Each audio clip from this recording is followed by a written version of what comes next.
भक्तों, नवरात्रि का महापर्व बहुत ही शुभ और मंगलकारी माना जाता है।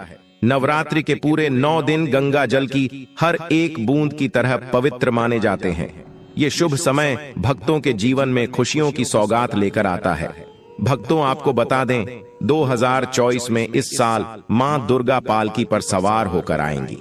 पालकी की सवारी को शुभ माना गया है। हालांकि इसे आंशिक महामारी का कारण भी माना गया है। शास्त्रों में वर्णित है तथा मान्यताओं के अनुसार अगर शारदीय नवरात्रि पर यदि माता दुर्गा का आगमन उनके वाहन सिंह पर नहीं बल्कि पालकी पर होगा तो मान्यता है कि माता दुर्गा का पालकी पर सवार होकर आना बहुत ही शुभ और कल्याणकारी माना जाता है। जीवन सुखमय हो जाता है। भक्ति का भरपूर लाभ भक्त जनों को मिलता है। भक्तों, इस बार नवरात्रि पूरे 9 दिनों तक मनाई जाएगी, न एक भी दिन कम न ज्यादा। पूरे 9 दिनों तक मनाई जाएगी। मां शेरावाली की विशेष रूप से पूजा आराधना की जाएगी।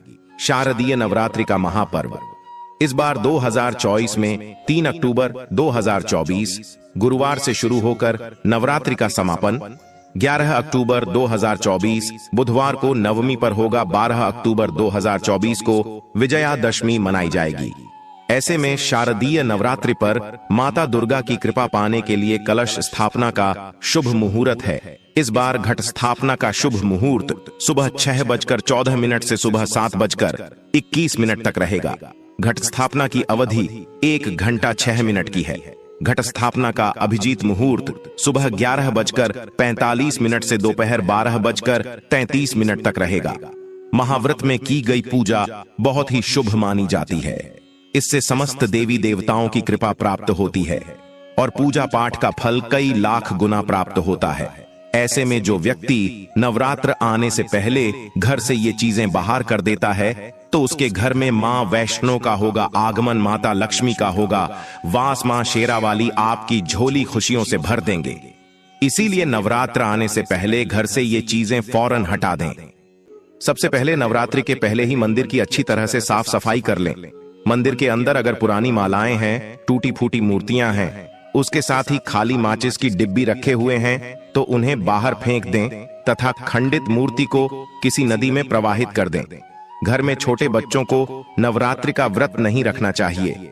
इससे उनकी जान को खतरा हो सकता है, क्योंकि इस व्रत में शरीर को अधिक शक्ति की जरूरत होती है। माता शेरावाली की तस्वीर अगर कांच के फ्रेम की है और वह हल्की सी भी अगर टूटी हुई हो तो ऐसी कांच को बदलवा लें या ऐसी तस्वीर को जल में विसर्जित कर दें। टूटी मूर्ति की पूजा करने से, टूटी तस्वीर की पूजा करने से आपकी श्रद्धा, भक्ति, व्रत आदि सब टूट जाता है। आपका व्रत खंडित हो जाता है। दोस्तों, नवरात्रि के 9 दिन बहुत ही पवित्र होते हैं। नवरात्रि के 9 दिनों घर को साफ सुथरा और पवित्र रखना अति आवश्यक है। इसीलिए नवरात्रि के 9 दिनों में ब्रह्मचर्य का पालन किया जाता है और तामसिक भोजन ग्रहण नहीं किया जाता। नवरात्रि के 9 दिनों में माता रानी के भक्तों को प्याज, लहसुन, मांस, मदिरा और अंडे से दूर रहना चाहिए। अधिकतर भक्त नियम का पालन भी करते हैं, लेकिन वह एक गलती कर बैठते हैं। वो नवरात्रि के 9 दिनों में अपने घर इन अपवित्र चीजों को रख लेते हैं। ऐसा भूल कर भी नहीं करना चाहिए। भागवत पुराण के अनुसार नवरात्रि के 9 दिनों तक माता रानी अपने भक्तों के घर में वास करती है। अगर आप भी चाहते हैं कि माता रानी आपके घर में वास करें तो आप अपने घर के वातावरण को पवित्र रखें और नवरात्रि शुरू होने से पहले ही अपने घर से प्याज, लहसुन, मीट, अंडा और मदिरा को बाहर निकाल दें। अपने घर को साफ रखें। इन वस्तुओं को घर से बाहर निकालने के बाद अपने घर में गंगा जल का छिड़काव अवश्य करें। भगवत गीता में भगवान कृष्ण कहते हैं, बगैर गंगा जल छिड़काव कोई भी मंगल कार्य सफल नहीं माना जाता। गंगा जल का छिड़काव स्वयं भगवत गीता में श्री कृष्ण ने बताया था। अगर आपके घर में गंगा जल ना हो तो मार्केट से गौमूत्र ला सकते हैं और गौमूत्र लाकर आप गौमूत्र का अपने घर में छिड़काव करें। बस थोड़ा सा पानी में डाल लें। इससे आपके घर का वातावरण पवित्र हो जाएगा। घर में मौजूद नकारात्मक ऊर्जा भी नष्ट हो जाएगी और जिस घर में वातावरण पवित्र होता है और नकारात्मक ऊर्जा नहीं होती, वह माता रानी का वास सदैव होता है। नवरात्रि के पहले आप अपने पूरे घर की अच्छी तरह से साफ सफाई कर लें। घर में जो भी फालतू सामान है, फटे पुराने कपड़े, उन्हें बाहर निकाल दें। घर में बेकार पड़ा सामान नकारात्मक ऊर्जा लाता है, इसीलिए गंदगी बिल्कुल भी न करें। धूप दीप जलाकर वातावरण को स्वच्छ रखें। दोस्त, माता के आगमन के लिए घर का दरवाजा जरूर सजाना चाहिए। इससे माता आकर्षित होती है और घर के द्वार में प्रवेश करती है। मां के आगमन के लिए द्वार को फूलों से सजाना। दोस्तों, कई लोग ऐसे हैं जो माता रानी की चौकी कागज बिछाकर बनाते हैं, जो कि बिल्कुल गलत माना गया है। माता की चौकी के लिए आप नीचे लाल कपड़ा बिछाएं। काला कपड़ा और सफेद कपड़ा भूलकर भी नहीं बिछाना चाहिए। ध्यान रखें, कपड़ा फटा भी नहीं होना चाहिए। भक्तों, अगर आपके घर में देवी देवताओं की खंडित मूर्ति, दिया या फटा हुआ चित्र अगर हो तो उसे किसी पवित्र नदी में विसर्जित कर दें, क्योंकि ऐसी मूर्तियां और चित्र दुर्भाग्य लाती हैं। देवी देवताओं की खंडित मूर्ति की पूजा न करें और ना ही उन्हें घर में रखें, क्योंकि उन्हें घर में रखना बुरा माना जाता है। भक्तों, वहीं अधिकतर लोग अपनी छत पर या घर के मुख्य दरवाजे के आसपास कबाड़ इकट्ठा कर देते हैं। ऐसा करना अशुभ माना जाता है। अगर आपने भी अपने घर में घर के मुख्य दरवाजे पर या छत पर या फिर खासकर घर की उत्तर दिशा में कबाड़ इकट्ठा कर दिया है, तो नवरात्रि शुरू होने से पहले उस कबाड़ को घर से अवश्य ही निकाल दें। भक्तों, यदि आपके घर कोई भी बंद घड़ी है तो नवरात्रि शुरू होने से पहले उसे अपने घर से हटा दें और नई घड़ी ले आए या उसकी मरम्मत करवा लें। घड़ी को प्रगति का प्रतीक माना जाता है। बंद घड़ी समय से पीछे चलने वाली हमारी प्रगति में बाधा डालती है। इसीलिए नवरात्रि शुरू होने से पहले ही आप बंद घड़ी को घर से बाहर निकाल दें। दोस्तों, अगर आपके घर के मंदिर में किसी भी तरह का कोई फालतू सामान रखा है, जैसे कि सड़े गले फूल, अगरबत्ती, धूप बत्ती के डिब्बे या माचिस आदि के डिब्बे, या कोई भी खाली पैकेट मंदिर में न रखें, या फिर कोई फटी पुरानी धार्मिक पुस्तक या भगवान के कोई भी पुराने कपड़े जो खच गए हैं या मुकुटमाला जो खराब हो गई है, तो उन्हें आप जितना जल्दी हो सके अपने मंदिर से हटा दी। नवरात्रि से पहले आप अपने मंदिर की और मंदिर के आसपास की साफ सफाई अवश्य ही करें। तभी माता रानी की चौकी स्थापित करें। इसके साथ ही आप अपने धन रखने के स्थान की सफाई भी अवश्य करें, क्योंकि नवरात्रि के दौरान मां लक्ष्मी भी गृह प्रवेश करती है। धन रखने के स्थान पर किसी भी तरह का कोई भी फालतू सामान, टूटा हुआ सामान न रखें। धन रखने के स्थान को मंदिर की तरह ही साफ रखें। नवरात्रि के दौरान माता रानी की पूजा में कौड़ियों को शामिल करें। माता रानी के साथ साथ रोजाना कौड़ी का भी पूजन करें। इसके बाद कौड़ी को धन रखने के स्थान पर रख दें। ऐसा करने से बरकत हमेशा होती है। अगर आपके पास पुराने जूते चप्पल इकट्ठे हो गए हैं तो नवरात्रि से पहले उन्हें घर से बाहर निकाल दें। पुराने जूते चप्पल की अशुभता के कारण ही घर में नकारात्मक ऊर्जा आती है और घर में अशांति और तरह का माहौल रहता है। नवरात्रि आने से पहले घर से निकालना न भूलें। साथ ही साथ टूटे फूटे बर्तन अगर घर में पड़े हैं या टूटा हुआ आईना भी अगर घर में हो तो उसे भी निकाल दी। घर में टूटे फूटे ईंट पत्थर भी नहीं रखना चाहिए, इसे माता लक्ष्मी नाराज हो जाती है। अब हम जानते हैं नवरात्रों के दौरान क्या नहीं खाना चाहिए और क्यों नहीं पीना चाहिए और कौन सा फल खाने से व्रत संपूर्ण और सफल हो जाता है। भक्तों, हमारे चैनल प्राचीन ज्ञान को सब्सक्राइब जरूर करें और इस बेल आइकन को दबाना ना भूलें। तो आइए शुरू करते ही दोस्तों, नवरात्रि के दिन से जरूर खाना चाहिए।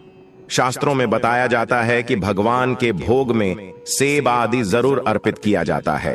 अगर आपका व्रत है तो आपको केला, पपीता, तरबूज और मीठे अंगूर जरूर खाना चाहिए। इन फलों से व्रतधारी को शक्ति मिलती है और व्रत संपूर्ण हो जाता है। शास्त्रों में बताया जाता है कि नवरात्रों के दिनों में सीताफल जरूर खाना चाहिए। सीताफल खाने से 10 ऐसी बीमारियां हैं जो खत्म हो जाती हैं। माना जाता है कि नवरात्रों के दिनों में सीताफल का घर में प्रवेश होना बड़ा ही शुभ माना गया है। सीताफल खाने से नवरात्रि का व्रत सफल हो जाता है, क्योंकि इसमें माता सीता का आशीर्वाद मिला हुआ होता है। नवरात्रि के दौरान सीताफल खाता उसे दुखों का सामना नहीं करना पड़ता। सीताफल आपको जरूर खाना चाहिए। भक्तों, नवरात्रि के 9 दिन शक्तिमान दुर्गा को समर्पित होते हैं।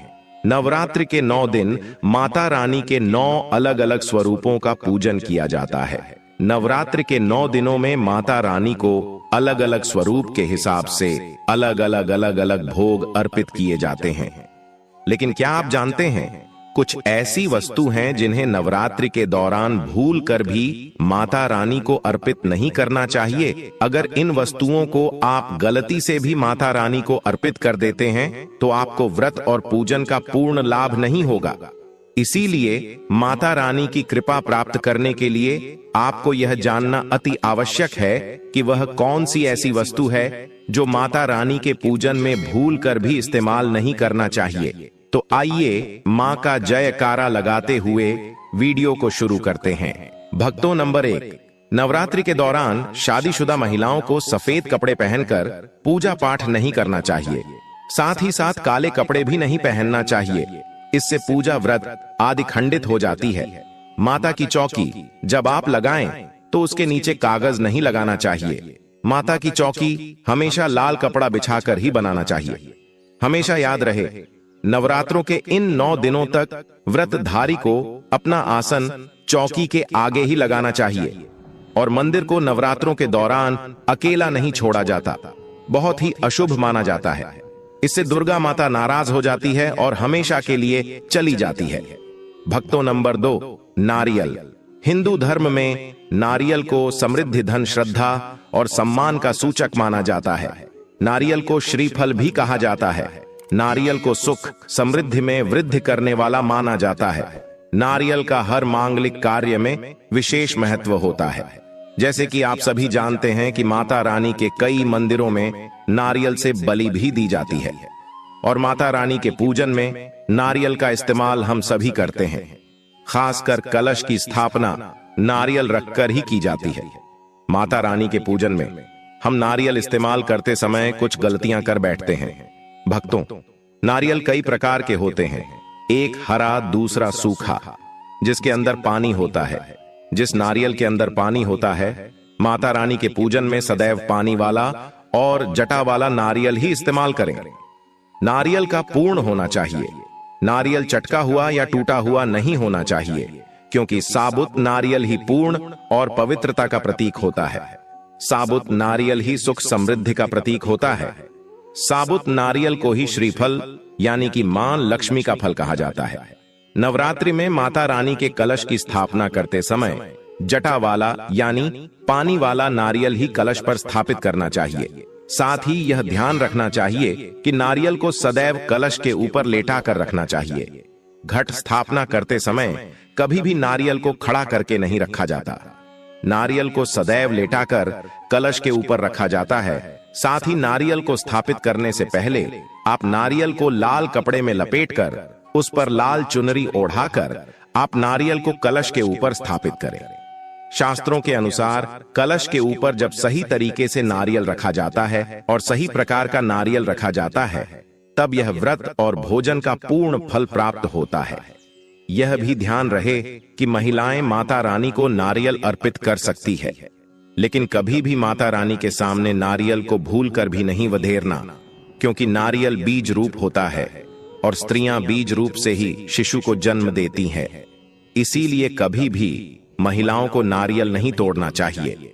नवरात्रि में माता रानी का व्रत और पूजन किया जाता है, लेकिन नवरात्रि के दौरान सबसे ज्यादा महत्व होता है कन्या पूजन का। दोस्तों, माना जाता है व्रत और उपासना से माता रानी इतना पसंद नहीं होती है जितना कि कन्या पूजन से होती है। नवरात्रि में छोटी छोटी कन्याओं को माता रानी का स्वरूप माना जाता है। कन्याओं को भोग लगाया जाता है, उन्हें प्रसन्न किया जाता है और बदले में आशीर्वाद मांगा जाता है। कन्याओं को प्रसन्न करने के लिए गिफ्ट आदि उपहार वगैरह दिए जाते हैं। माना जाता है अगर कन्याओं को कोई भेंट दी जाए और उसे खुशी खुशी स्वीकार कर ली तो इसका मतलब है माता रानी अर्थात माता वैष्णो ने भेंट स्वीकार कर ली, जिन पर कन्याएं प्रसन्न होती हैं। तो समझो उन्हें माता रानी का आशीर्वाद मिल गया और माता रानी की कृपा से उन्हें मुंह मांगा वरदान प्राप्त होता है। नवरात्रि में 2 साल से लेकर 10 साल तक की कन्या का पूजन होना चाहिए। अष्टमी अथवा नवमी को कन्याओं के पैर धोकर भोजन कराना, उपहार आदि देना श्रेष्ठ माना जाता है। आपके घर में संपन्नता बनी रहे तथा धन की कोई भी कमी ना हो। कन्याओं को कोई सुंदर गिफ्ट दे सकते हैं। शास्त्रों में बताया जाता है कि कन्या जितना खुश होती है, माता रानी उतना ही जल्द फल की प्राप्ति प्रदान करती है।